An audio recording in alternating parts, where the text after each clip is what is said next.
ہر انسان چاہتا ہے کہ وہ کامیاب ہو جائے، اپنی منزل تک صحیح سلامت پہنچ جائے۔ تو کامیابی حاصل کرنے کے لیے ہمارے بزرگوں نے کچھ اصول بتائے ہیں، کچھ قاعدے بتائے ہیں کہ اگر ہم ان پر عمل کریں گے تو اللہ تبارک و تعالی ہم کو سلامتی کے ساتھ اپنی منزل مقصود تک پہنچائیں گے۔ وہ کون کون سے قاعدے ہیں، وہ کون کون سے راز ہیں جس پر عمل کرنے سے انسان کامیاب ہو جاتا ہے؟ سب سے پہلا راز کامیابی کا محنت کرنا، شدید محنت کرنا،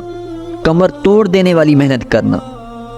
بہت زیادہ محنت کرنا، سردیوں کی لمبی لمبی راتیں اپنے اس مقصد کو حاصل کرنے کی کوشش میں گزار دینا۔ چاہے وہ کسی کاروبار کو حاصل کرنا چاہتا ہے یا وہ کسی بھی شعبے میں جانا چاہتا ہے، چاہے ٹیچر بننا چاہتا ہے، جس شعبے کو بھی حاصل کرنا چاہتا ہے تو وہ اس کاروبار کے لیے، اس شعبے کے لیے وہ محنت کرے، سردیوں کی لمبی لمبی راتیں مطالعہ میں گزارے، پڑھتا رہے، محنت کرتا رہے، اللہ تبارک و تعالی اس کو اپنی منزل مقصود تک پہنچا دیں گے۔ اور نمبر دوسرا جو کامیابی کا راز ہے وہ کیا ہے؟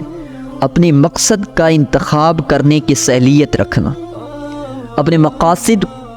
کو حاصل کرنے کی صلاحیت رکھنا، ان کے انتخاب کی صلاحیت رکھنا، کہ انسان کنفیوز نہ رہے کہ میں یہ کر دوں گا، بڑے ہو کر میں یہ کر دوں گا، یہ کر دوں گا، نہیں، بلکہ انسان اپنے ذہن میں اپنے گول کو رکھے، اپنے انتخاب کو اپنے ذہن میں رکھ کر محنت کرے کہ میں نے یہ چیز حاصل کرنی ہے،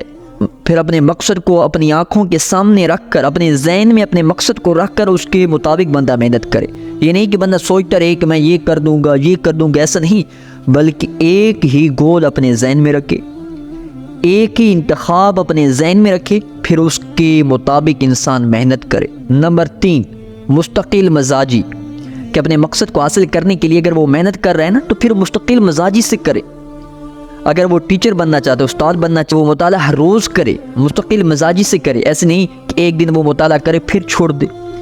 ایک دن اگر وہ کوئی کاروبار کرنا چاہتا ہے، ایسا نہیں کہ ایک دن وہ کاروبار کرے پھر لوگوں کی باتیں سنے کہ اس میں تو کوئی فائدہ نہیں ہے پھر اس کو بندہ چھوڑ دے، ایسا نہیں، بلکہ مستقل مزاجی سے بندہ وہ کام کرے، محنت مستقل مزاجی سے کرے، اپنے مقصد کو حاصل کرنے کے لیے یا اپنے مقصد کے ساتھ وہ گوند کی طرح چپک جائے، جس طرح گوند ہوتا ہے نا چپک جاتا ہے، اسی طرح وہ اپنے مقصد کے ساتھ چپک جائے۔ اگر اس کو کتاب کا شوق ہے تو کتاب کے ساتھ گوند کی طرح چپک جائے کہ وہ مطالعہ میں سردیوں کی لمبی لمبی راتیں گزارے۔ اسی طرح اگر اس کو کسی کاروبار کا شوق ہے تو اس میں بھی گوند کی طرح چپک جائے، یعنی کہ محنت کرے، اس کو چھوڑے نہیں، لوگوں کی باتیں سننے کے باوجود بھی اس میں لگا رہے، اللہ تعالی ایک دن اس کو اپنے منزل مقصود تک پہنچا دیں۔ نمبر 4، خود اعتمادی، کہ انسان کے اندر خود اعتمادی ہو، انسان یہ سوچے کہ میں یہ کام کر سکتا ہوں،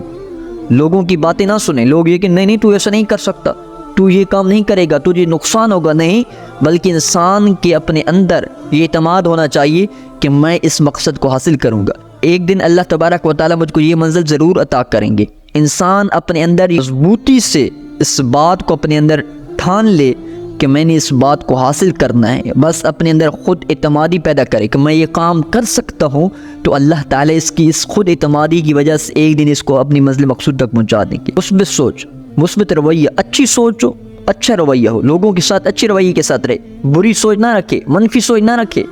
گندی سوچ نہ رکھے، بلکہ اچھی سوچ رکھیں، بات چیت کرنے کا سلیقہ ہو، اس کے پاس طریقہ ہو، لوگوں کے ساتھ کس طریقے سے بات کرنی ہے، بڑوں کے ساتھ کس طریقے سے بات کرنی ہے، ساتھ اچھی عادتوں کو اپنائے اور بری عادتوں کو چھوڑ دے، اچھے اچھے کام کرے، برے کاموں کو چھوڑ دے۔ جب یہ کام کرے گا تو اللہ تبارک و تعالی ایک نہ ایک دن اللہ تعالی اس کو اپنی منزل مقصود تک ضرور پہنچائیں گے۔